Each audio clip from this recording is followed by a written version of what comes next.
দিনের বেলা যেই সময়ে সূরা ইখলাস বা কুল হু সূরা পড়লে সঙ্গে সঙ্গে ফল পাবেন এবং মনের সব আশা পূরণ হবে ইনশাআল্লাহ। প্রিয় দর্শক, ভিডিওটি শেষ অবধি দেখার অনুরোধ করছি। সূরা ইখলাস খুবই ছোট একটি সূরা, কিন্তু এটি ফজিলতের ক্ষেত্রে শ্রেষ্ঠ। এই কারণেই আমাদের মাঝে অনেক মানুষেরই মুখস্থ আছে এই ছোট্ট সূরাটি। যারা পবিত্র কোরআন শরীফ পড়তে জানেন তাদের, এবং যারা কোরআন শরীফ পড়তে জানেন না এমন ব্যক্তিরাও কিন্তু সূরা ইখলাস মুখস্থ রেখেছেন। অনেক ইমাম রয়েছেন যারা সূরা ইখলাস অনেক ছোট কিন্তু অনেক ফজিলতপূর্ণ হওয়ার কারণে তারা প্রায় সময় নামাজের মধ্যে সূরা ইখলাস পাঠ করে থাকেন। আর সূরাটি খুব ছোট হওয়ার কারণে মানুষের খুব দ্রুত মুখস্থ হয়ে যায়। আর যে মা বোনরা রয়েছেন তারাও সূরাটি ছোট হবার কারণে শুনে শুনে মুখস্থ করে ফেলেছেন। তারপরেও যাদের মুখস্থ নেই তাদেরকে আমি আজকে এই আমলটি বলে দেওয়ার পর অবশ্যই মুখস্থ করবেন ইনশাআল্লাহ। আগে আপনি আমলটি কিভাবে করবেন, কোন নিয়তে করতে হয় এবং সূরা ইখলাসের ফজিলত সম্পর্কে আপনাদেরকে বলবো। সূরা ইখলাস কোরআনের 1/3 বলা হয়েছে। একবার এক সাহাবী নামাজের প্রতি 2 রাকাতের মধ্যে একবার পড়তেন সূরা ইখলাস। এটা যখন তার আশেপাশের অন্যান্য সাহাবীরা জানতে পারেন তখন তারা রাসূলুল্লাহ সাল্লাল্লাহু আলাইহি ওয়াসাল্লামের কাছে গেলেন এবং নালিশ করলেন, ইয়া রাসূলুল্লাহ, এই ব্যক্তি প্রত্যেক 2 রাকাত নামাজের মধ্যে একবার সূরা ইখলাস পড়েই। তখন আল্লাহর রাসূল সাল্লাল্লাহু আলাইহি ওয়াসাল্লাম সেই ব্যক্তিকে জিজ্ঞাসা করলেন যে এটা কি সত্যি তুমি প্রত্যেক 2 রাকাত নামাজের মধ্যে সূরা ইখলাসই পড়তে থাকো? সেই সাহাবী বলল, ইয়া রাসূলুল্লাহ, আমি প্রত্যেক 2 রাকাত নামাজের মধ্যে একবার সূরা ইখলাস পাঠ করি। তখন আল্লাহর রাসূল জিজ্ঞাসা করলেন, এটা কেন করো? তখন সেই সাহাবী উত্তরে বললেন, ইয়া রাসূলুল্লাহ, আমি সূরা ইখলাস ভালোবাসি। সূরা ইখলাস ফজিলতপূর্ণ হওয়াতে এটা পাঠ করতে আমার ভালো লাগে, এই কারণেই আমি পড়ি। তখন রাসূলুল্লাহ সাল্লাল্লাহু আলাইহি ওয়াসাল্লাম তাদের এই অভিযোগ না নিয়ে এবং সেই সাহাবীকে ওই সূরার ব্যাপারে কোনো নিষেধাজ্ঞা না দিয়ে বরং উৎসাহ দিয়ে বললেন, যেহেতু তুমি সূরা ইখলাসকে ভালোবাসো, এই সূরার প্রতি আবেগ রয়েছে, এই সূরাই তোমাকে জান্নাত নসিব করবে। সুবহানাল্লাহ। আল্লাহর রাসূলের হাদিস অনুযায়ী এই কথা প্রমাণিত হয়েছে।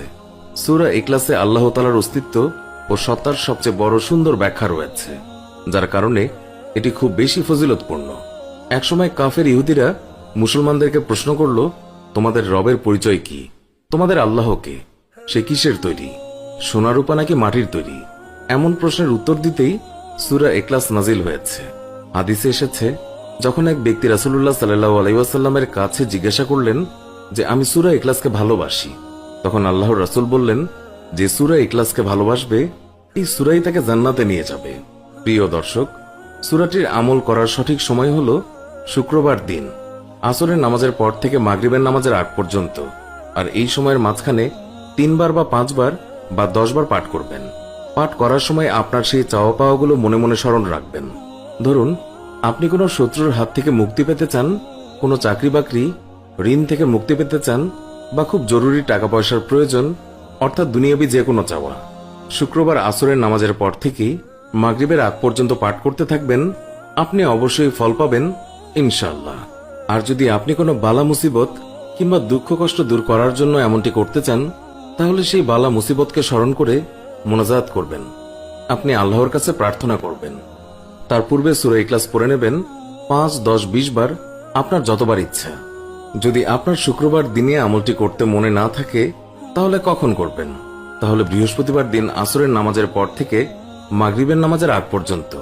যদি আপনার সেই দিনও আমলটি করতে মনে না থাকে তাহলে এই আমলটি করার সময় হলো আপনি পুরো সপ্তাহ জুড়ে যখনই আপনার স্মরণে আসুক তখনই আপনি 2 রাকাত নামাজ আদায় করবেন। অর্থাৎ আপনি একটু ভালো মুহূর্ত বেছে নেবেন, তারপর 2 রাকাত নামাজ আদায় করে আপনি 3 বার, 5 বার, 10 বার সূরা ইখলাস পাঠ করবেন। অর্থাৎ আপনার ইচ্ছের সাথে এই আমলটি করবেন, তাহলেই হয়ে যাবে।